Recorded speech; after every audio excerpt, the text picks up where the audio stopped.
Reading now from the book of Isaiah, chapter 40, verses 21 to 31.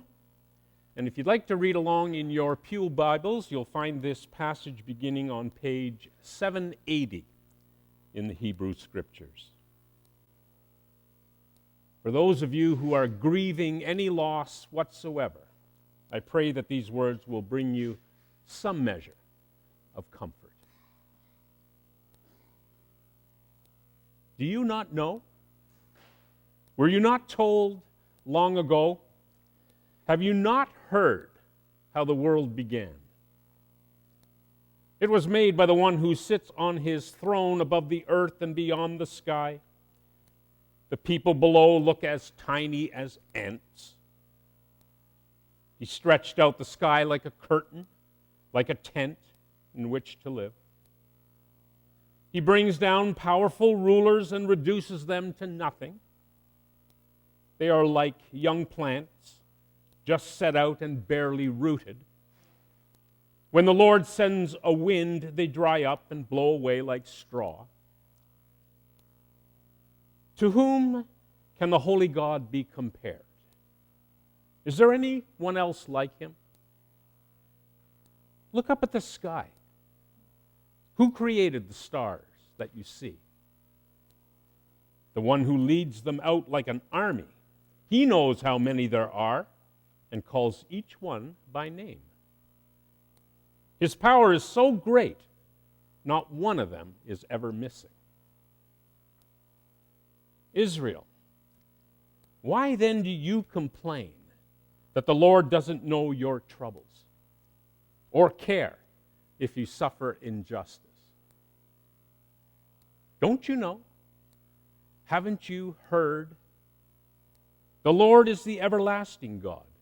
He created all the world. He never grows tired or weary. No one understands his thoughts. He strengthens those who are weak and tired. Even those who are young grow weak. Young people can fall exhausted. But those who trust in the Lord for help will find their strength renewed. They will rise on wings like eagles. They will run and not get weary. They will walk and not grow weak.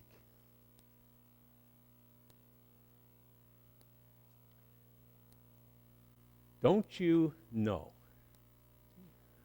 Haven't you heard? The Lord is the everlasting God who never grows weary, who in fact strengthens all those who are tired and weary. Don't you know? Haven't you heard? Those who trust in the Lord for help will find their strength renewed. That was Isaiah's message for the people of Israel in his day. And I'm here to say that that is God's message for us today. Right now. In this place. But tell this message to the elementary school teacher who one day was helping one of her students put on his boots. Even with her pulling and him pushing, the little boots just still didn't want to go on. Finally, when the second boot was on, she had worked up a sweat. And she almost cried when the little boy said, "Teacher, they're on the wrong feet." She looked, and sure enough, they were. It wasn't any easier pulling off the boots than it was putting them on, but she managed to keep her cool as together they worked to get the boots back on, this time on the right feet. The young student then announced, "Teacher, they aren't my boots." The teacher bit her tongue rather than get right in his face and scream, "Why didn't you say so?" she wanted to say. Once again, she struggled to help him pull the ill-fitting boots off his little feet. But no sooner had they got the boots off when the boy said, "They're my brother's boots. My mom made me wear them." Now, she didn't know if she should laugh or cry. She mustered up whatever grace and courage she had left to wrestle the boots onto his feet again. Helping him into his coat, she asked, "Now, where are your mittens?" To which he replied, "I stuffed them into the toes of my boots."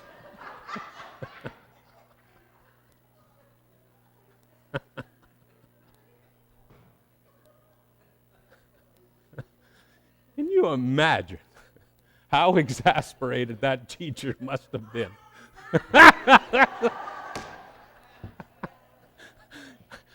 All the teachers there are in this congregation, I'm sure you can empathize. Can you not see her collapsing, bone-weary, into a chair? Her back hunched and holding her head in both hands? And what would Isaiah say to this weary and exasperated teacher? But, don't you know? Haven't you heard? That the Lord is the everlasting God who never grows weary, who in fact strengthens the weak and the tired, who trust in him for help, such that they will rise on wings like eagles, and run and not get weary, walk and not grow weak. They're such beautiful words, aren't they? So poetic, so filled with hope. They are words meant to pull the most wretched soul out of the deepest pit. But this I ask you, are the words realistic? Are they realistic? Can these words in fact comfort those who are suffering? Suffering more intense pain than the teacher in our little story could even imagine. Because let's be honest, there are some among us today, I'm sure, who are not soaring like eagles, who are beyond weary, who are incapable of running for any length of time. Can Isaiah's words bring comfort to them? If faith says they can, then pray tell, how are we to read these words? Well, we know what the health and wealth crowd would say. They would say either that your present condition of weakness is a sign of weak faith, or they would tell their own rags to riches stories as proof that even though sometimes we suffer, this condition will always turn around eventually. As one televangelist once put it, Jesus wants us to sail, not fail.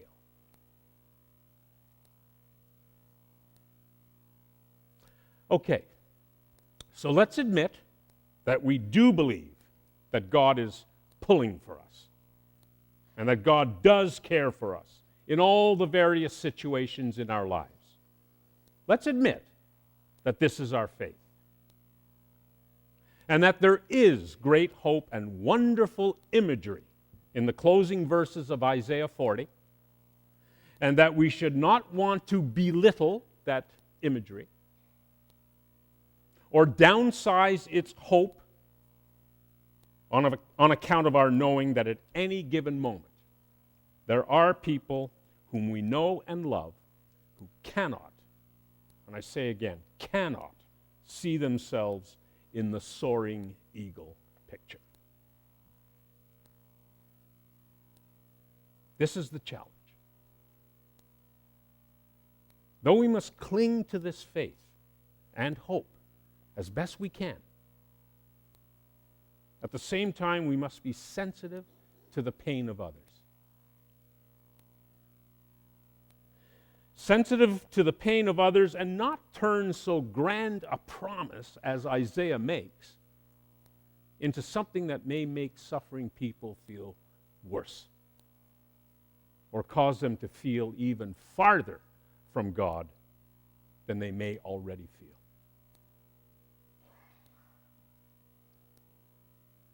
But what Isaiah wants us to know is that when you do suffer, as we all do, remember that even the young and the vibrant get tired.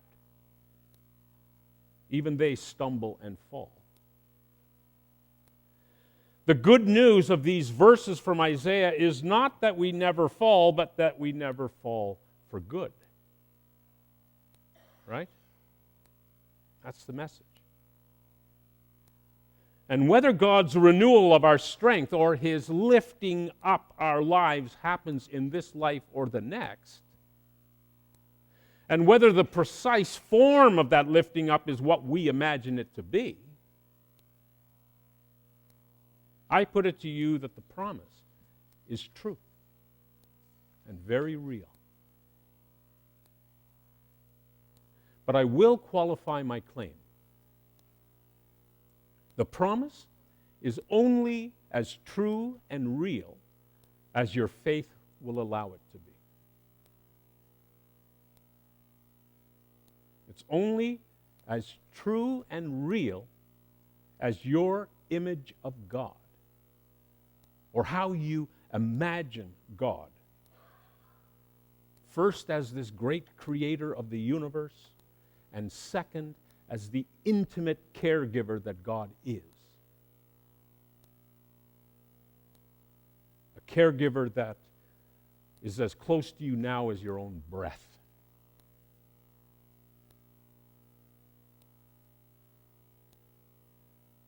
Isn't it ironic? God, Isaiah tells us, sits enthroned high above the earth. His perch is so lofty as to render us human beings as mere bugs scurrying along the ground. God stretches out the fabric of space the way a seamstress would stretch out a large piece of fabric.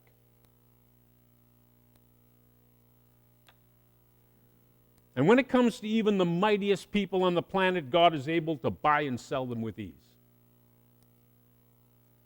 With a wave of His hand, God is able to turn even the proudest and the strongest to dust. That's Isaiah's thinking.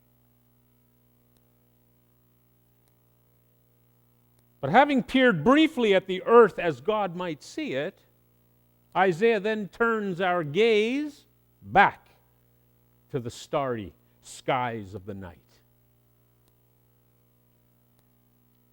And I want you to imagine now that you're standing on a country road. And you've been asked to count the stars in the Milky Way galaxy. Just a small task. Should be able to do it within the hour. Or at least count the stars of the galaxy that are visible in the northern hemisphere.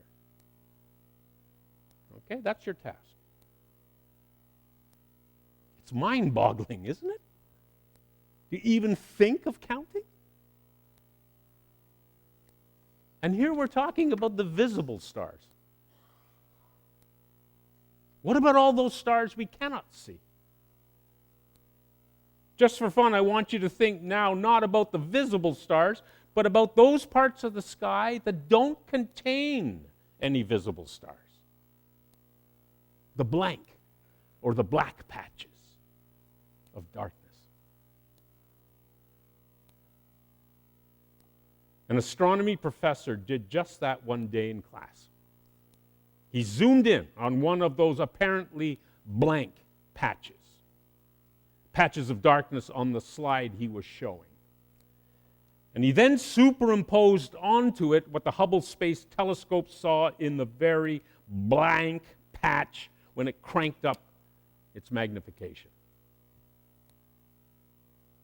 What the picture revealed drew gasps from all who saw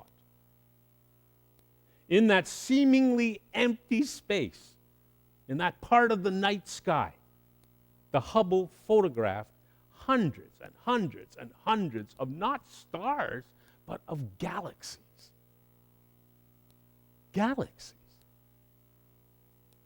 And since each galaxy may contain upwards of 1 billion stars, it soon becomes apparent that even the seemingly blank spaces, the blank parts of the night sky, actually look out onto clusters of stars that number in the trillions upon trillions.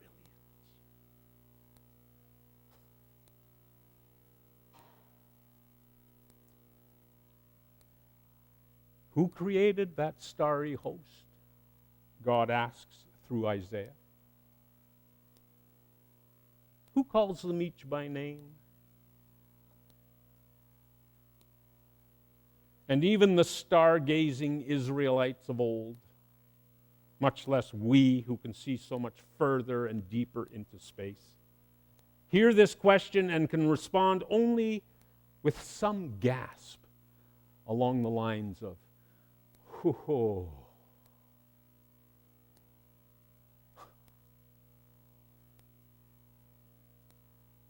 We may even ask ourselves, what is humanity that you would be mindful of little old us, God?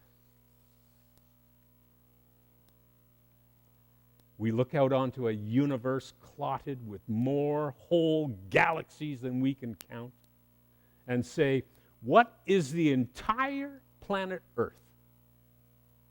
What is the entire solar system? What is the entire Milky Way galaxy that you should even be able to see us and pick us out among the starry hosts, oh God?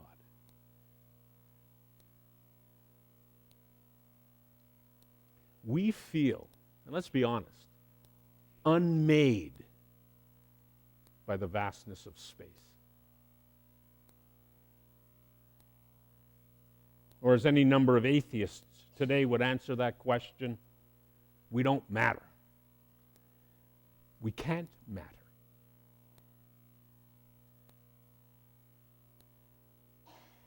John Ortberg, he quotes Bertrand Russell in his book Faith and Doubt, saying, in the visible world, the Milky Way is a tiny fragment. Within this fragment, the solar system is a minute speck.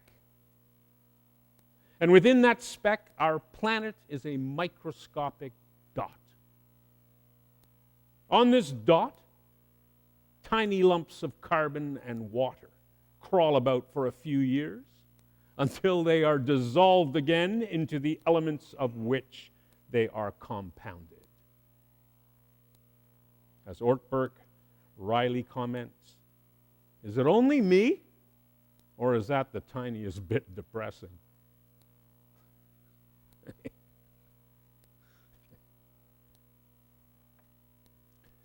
Isaiah, in the passage I read, he pummels us with that same kind of imagery. God is high, we are low. God is lofty, we are scurrying bugs. God plays with the stars, we play with mud pies. Yes, we must be all but invisible, all but inconsequential in the grand scheme of things. What other conclusion can we draw? Let's be honest.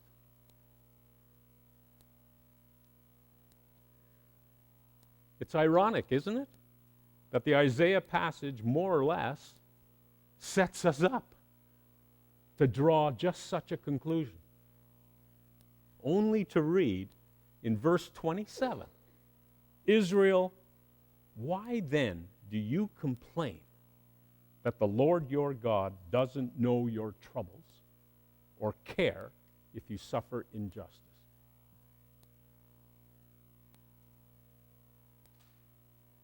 And there we find ourselves scratching our heads. Well, good grief, Isaiah, you just backed us into a corner where we could draw no other conclusion. If you want to bolster our confidence that God can see us, then don't set us up by making us feel so small.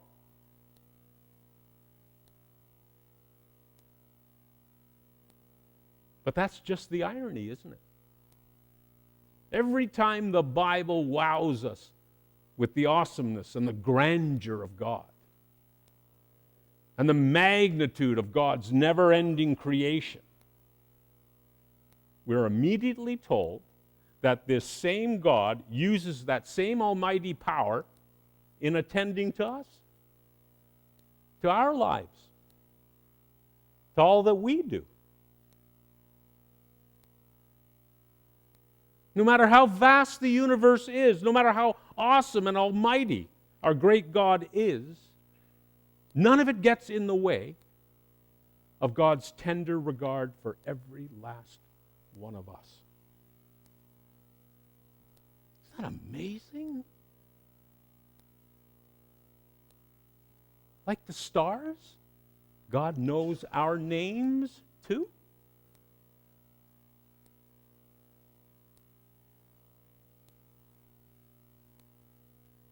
And so I ask, don't you know? Haven't you heard? The same God with the power to create a universe loves you?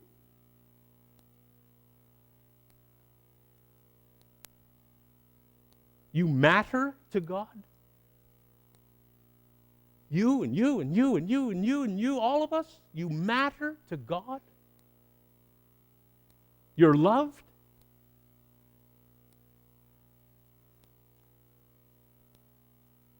Maybe you didn't see that coming in the passage that I wrote.